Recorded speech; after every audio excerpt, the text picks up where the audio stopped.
เอาโลดเนาะเสื้อเข้าขาดเช็ดบัดนี้ซับจักบ่ได้เบิดมือคอยบ่ได้เว้าฉันเอ้ยครับคอยยาเด่นนั่นน่ะย่ามื้อนี้ก็วันฉินซ้ำคอยยาแล้วเอาไปก็มันบ่เป็นเฮือนเป็นยาใจจังแน่แหละเอามันจังเป็นอย่าเอาคนสุดท้ายบ่พ่อใหญ่เอาสุดท้ายเจ้าอยู่พุ่นใจเจ้าอย่าขาดมันคอยอันนั้นทำลายนะบ่คอยบ่กราบสบายดีหรือว่าสวัสดี FC ฝั่งไทยฝั่งลาวหรือว่าต่างประเทศก็ยินดีเข้าสู่2บ่อน้อมพามนอีกแล้วมื้อนี้พี่น้องเพราะว่ามื้อนี้สิไปหาตู้ก่อนคือเก่าคือเดิมพี่น้องได้ยินข่าวว่ามีผู้สาวมาหาบุกถึงบ้านพี่น้องว่าผู้สาวคนนี้จะเป็นเนื้อคู่ของตู้ก่อนหรือว่ามาหลอกลวงเฮาก็บ่ฮู้เฮาต้องไปเบิ่งไปชมนํกันว่าเขาจะคุยกันจังใดเว้ากันจังใดเฮาต้องไปเบิ่งไปชมนำกันพี่น้องถ้าผู้ใดได้เบิ่งได้ชมแล้วก็อย่าลืมกดไลค์กดแชร์หรือว่ากดติดตามช่องเบาหนอมพามวลเด้อเพราะมีกำลังใจเฮ็ดคลิปต่อไปพี่น้องไปบ่ต้องซักษาเสียเวลาเฮาต้องไปเบิ่งไปชมนำกันเลยอดแก่ไปสิอดเอาบ่ได้สิปงบ่เนาะเอาข่อยบ่ได้ปงแล้วข่อยบ่ได้ให้ปงเนาะเมื่อยบ่ได้ก็เช้าเมื่อยเนาะได้เดี๋ยวนี้เอาขึ้นรถกันแม่เป็นเอาขึ้นรถกันแม่ได้น่ะขออนุญาตเด้อบัดนี้กินน้ำก่อนเด้อกินโลได้กินโลได้พี่น้องเอ้ยชันความมันเช้าชันนั่นเราอ้าวแล้วโลว่าหลายลามเลยอ้าวกันที่ว่าถึงขันพังชะก้อนเราอ้าวเอากระพังมึงก่อนนะกระดำมึงพังจักเดือนก็ว่าปีบ่แต่มันว่าดอกปีเนาะบ่ปีดอกเห็นว่าได้พังกันสิฮอดปีประมาณเว้าเรื่องขาดองกันเลยบ่เนี่ยฮะยังแล้วก็ยังพังบ่ทันได้เว้าขาดองเราพังพังเบิ่งพังเบิ่งก็พังก่อนพังก็ต้องเว้าเผื่อไว้แม่เท่าไรหั่นนะพ่อใหญ่เพิ่นสิเอาได้บ่นะหลายเพิ่นว่าถามโน้นหลายเท่าไรถามเอ้าพ่อใหญ่หลายนี่ก็จิบ่จักถามเจ้าแล้วมันลายได้กระดองก่อนน่ะจะแต่งไว้บ่คันคนหมักในลายก็แต่งได้ได้อ้าวบ่พ่อใหญ่แม่นควมพ่อใหญ่เอ้ยอันคนบ่มักแล้วเกิดมันบ่หลายอ้าวคันคนมักแล้วน้อยก็เอาเพิ่นยังร้องเพลงแม่นบ่แหละแต่บ่ทันแต่งพ่อแดงอยู่นํกันจนคั่งวับบ่ยินบ่เจ้าพ่อใหญ่เว้าก็ถูกได้ล้านพันล้านอยู่นํกัน3-4มื้อค่อยเอาเมียมานี่จักคนแหละอ้าวร้อยไปล้านข่อยก็ยังแต่งแล้วก็ยังบ่ได้อยู่ฮอดพอปีเอาไปแล้วก็ชีวิตยังนำข่าวบ่ได้ข่าวคนกันกูว่านี่ข่อยนำข่าวบ่แล้วกูว่าควายน่ะโอ้เช้ายาข่อยยันบ่คือกับเมียเจ้าแต่ละคนนั่นเด้ซะโอ้มันบ่คือแล้วก็จะถูกแล้วข่อยก็สิเอาเมีย4ครั้งสุดท้ายคนบ้านนี้ครั้งสุดท้ายแม่นเจ้าคนที่15บ่เอาเนี่ยพ่อใหญ่คันเอาในคนที่เท่าใดคันเอาสมมุติคนเอา15ที่6ที่5ที่6นี่แหละบ่หลายไปเลยฮอดเช้าดอก15แล้ววะคือเอาลายแท้อ้าวเขาค่อยเอาลายก็ครอบว่าเมียบ่อยู่น้ำข่อยเขาป๊บข่อยเขานี้เขาช่างข่อยเป็นหยังเขาจังป๊บเจ้าน้ำเขาแหละถามเพิ่นดูตัวน่ะก็ยังบ่ได้ถามเขาเมื่อแล้วก็คิดไปนำถามมันบ่หานไปแล้วได้ยาจังเขาบ่นอนหยังแล้วก็ยังคงจากเขาบ่กุ้งเขาแหละคันว่าค่อยตีเป็นหยังบ่เอาอายเอาน้องเอาพ่อแม่เจ้ามาอันขอบเคิงข่อยมาใหม่ข่อยห่านพ่อใหญ่ว่ามีอ้ายมีน้อยคนผู้เดียวบ่อีนายอันนั้นน่ะแม่นควบพ่อใหญ่พ่อมันตายไปแล้วหรือว่าแม่มันตายแล้วบ่อ้ายน้องมันตายเบิดแล้วบ่เป็นยังบ่เอามาชอบขอบเคิงข่อยมาใหม่ข่อยเท่าใดก็ใหม่ที่ข่อยตีลูกเจ้าอันนี้มันเมื่อเฮ็ดหยังเมื่อฮอดบัดชงขะดองข่อยชงเฮ็ดหยังเฮ็ดหยังว่ากับข่อยนั่นชงเฮ็ดหยังว่าข่อยตีเป็นยังบ่เอาน้ำข่อยซ้ำอีกพ่อผู้ชาวพ่อชาวอันนั้นควายบ่ลึกคนเขาจะถามบ่โอ้ยชุบไปว่าเขาอยากเมื่อข่อยบ่ได้ปะเมียปะข่อยเมื่อแล้วปัดมาหาว่าข่อยตีข่อยฆ่าตู้ก้อนนี่บ่ดีบ่ดับเป็นยังบ่มาใหม่ข่อยแม่นแล้วข่อยหับนะนี่หับโทษคันว่าข่อยตีข่อยฆ่าข่อยยังมื้อนี้วันฉินคันข่อยตีเบื้องนี้ให้มันกูดเพียงนี้วันนั้นข่อยตีเบื้องนี้ให้เป็นกูดเพียงนี้ตีเมียนั่นข่อยไปบ้านโพนธาตุโพนข่อยอธิษฐานขึ้นข่อยเชียร์ให้อันไม่ออกควรเราจดนั่น50,000ไปเชียร์ให้ญาทานอีกผู้อ่าน50,000มื้อนั้นอ่านให้ข่อยให้มันบาปให้มันเว้นจนปุ๊บชาติใดมันบาปมันเว้นว่าข่อยตีเนี่ยมันเอาผัวใดก็ให้มันผัวมันตีมันฆ่ามันเหยียบคอตีกินเลือดมันอีนั่นอีมันว่ากับข่อยนั่นถ้ามันว่าจ้ะอีผู้มันผัวป้าธรรมดาข่อยป้านั่นข่อยบ่ว่ามันหาเรื่องจ้ะเนาะหาเรื่องกับข่อยนั่นข่อยนุบข่อยไปธาตุโพนนั่นไปแล้วข่อยเชียร์เงินมื้อนั้น300,000พุ่นถึงข่อย ให้ใช้ขันยาคู่แน่ก็ชื่อขันมักเบงชื่อ อันชักกะลาบูชาดังนั้นแหละ บ่พ่อใหญ่ อืม ได้ยินคือว่าโทรมาว่าผู้ใดก็อยากให้มักเอ้ยฉันให้เอากับเพิ่น เขาเว้านำแบนแล้วฮะเอ้ยฉันเจ้านำบ่เอาข่อย โอ้ สิเอากับไผนี่เอากับควายเราบ่ละควายเราก็เฉียแล้ว กล้วยไปสิเอาหยังกับกล้วย คือว่าได้ยินเสียงอัดมาในโทรศัพท์ได้ใช่พ่อใหญ่โทรศัพท์จ้ะฮะอยู่เทิงผู้ อ บ่ ยู่เถิง โอ้อย่าแล้วจ้ะ เอาเด้ออ้ายเด้อ ห่าน ชุบบุญอลีเด้ออ้ายเด้อโทรมาจะพุ่นได้เชกอง เพิ่นว่าได้แน่พ่อใหญ่เว้ามาดูบัดนี่ เพิ่นว่าได้ล่ะ ผู้ใดค่อยว่าให้ค่อยเอานางชันนั่นแหละบอกโอ้ทุนชุมบุญอลีอ้ายเอ้ย อืม เปิดโตแค่มันอยู่ใกล้นี่สิแช่งกับอ้ายแล้วว่าชนะสิกรีดกับอ้ายไผก็มานะน้องเอ้ยคันจะกรีดน่ะกรีดโลดว่าอ้ายนี่ก็บ่ทันได้เว้าตกลงกับเราได้ใดดอกเพราะเพียงแต่ว่าเรามาป้าเถอะเนาะอ้ายเนาะดอกมอนั่นน่ะเจ้านั่นนี่ผู้แช่ผู้เชาไปนำโอ้ยมาพะโล้ข่อยน้องเอ้ยมาอยากกินปลาข่อยละมา อ๋อ วั ว่าน นี้ จริง เขาก็ปลายังหลายได้บ่แลค่อยคันได้ค่อยป้านเมียนแล้ว ป๋อพ่อใหญ่เฮ็ดเองบ่ล่ะ ให้มันดินแห้งค่อยสิช้า ใหญ่ไปใหญ่ไปใหญ่พอได้ยอดเพิ่นจะมื้อแก้วต้นแรง เบิ่งรถหันกันว่าข่อยเอา พวกผู้ชาวโทรมาเห็นบ่เห็นบ่ จ้าถูกคันแม่นผู้ชาวถูกเพราะชิโน เบิ่ง โลดสิไปเอามันผู้มันมัก อืม ผู้บ่มักบ่เอาได้เด้นี่ได อืม บ่เอาพะโล้พะงานหั่น ให้พ่อใหญ่ ซาวรีเพราะว่า เอา ผู้ชาวอันนี้บ่ บ่บ่ เบิ่งโทรศัพท์เจะดู โอ้สาวพี่บ้า 432 ห้า432มันเขาให้เลขบ่พ่อใหญ่ มันได้แม่นเบอร์ข่อยโอ้ยผู้สาวโทรศัพท์คนละอยู่เชยอยู่ติ เพิ่นสิโทรได้แน่ได้เนี่ย เจ้าของบ่ได้จับเนาะ เบอร์คือกัน เบอร์คือ ใช่มันแต่นั่นมันก็บ่คือกันมันเปลี่ยนตัวหนึงมันก็ไป อันนี้โทรมาแต่พูดอันนี้เบอร์เบาแหลบ่ ผู้สาวบ่โทร เบาอันนั้น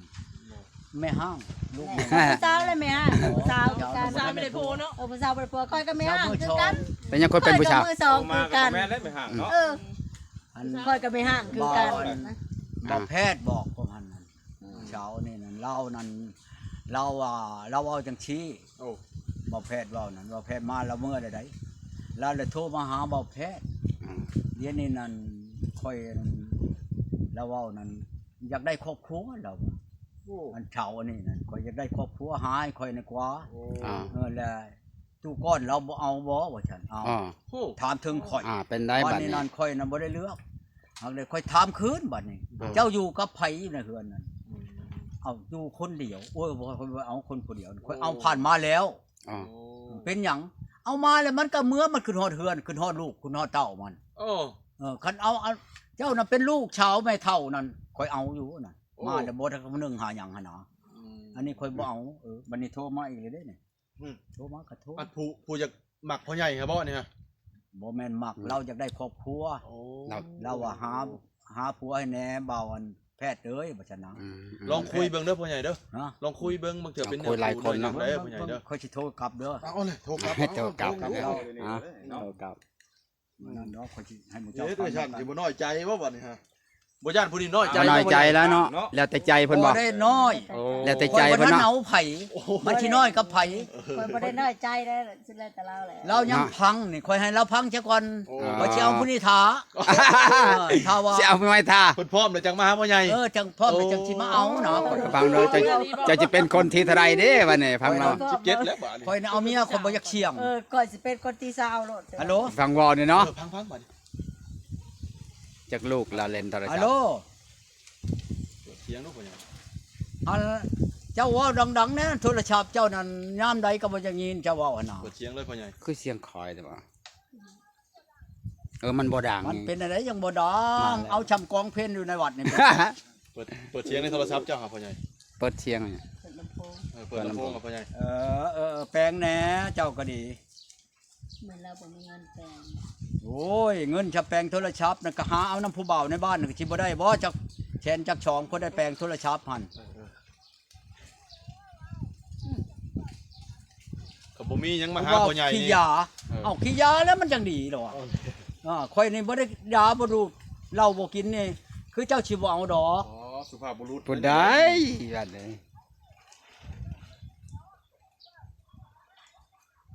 โอ้ว้าวเอา เอาไปลองมึงจะก่อนเป็นหยังคนอย่างนี้ได้ว่าเงินนั่นทับจะชิ้นเงี้ยเขาค้าเห็นนี่ แค่นั้นเลยเจ้าอยู่กับไผอยู่ในเฮือนคุมือนี่ อยู่กับลูกจะคน แม่เจ้าก็ยังอยู่บ่พ่อก็ยังโอ้ยพ่อเพียงเฮียงหนาวคันวันนั้นอยากเห็นหน้าเห็นตาเด้ จะได้ เนาะ ไปหากัน นัดมือไปหาแล้วบ่พ่อใหญ่ หลังสงกรานต์ ไปนัดมื้อสิไปพบได้บ่เนาะ แล้วนั่นหรือว่าฟ้าผู้ชายท่านนี้ก็ ย่านว้าวอยากไปฮะพบ ตายแล้วผู้อยู่ไกลเนี่ยผิดหวังแน่ๆมันเนี่ยอ่ะ โอ้ยเจ้าอยากได้ข่อยพังเบิ่งซะก่อนนั่นน่ะจะมีได้ผู้ฟังนี่หั่นใดพังอัน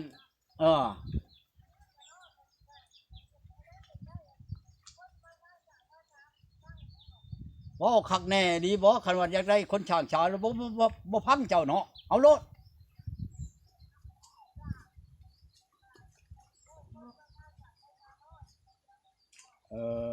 โอ้ยวันนั้นก็ใครอยู่คันว่าย่านว่าไปฮอดแล้วพังเบิ่งซะก่อนว่าฉันจักช่องชามปี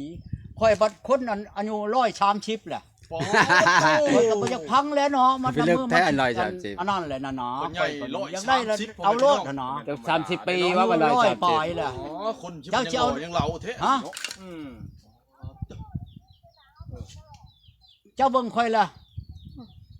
เจ้าสิเอาได้บ่ฮะ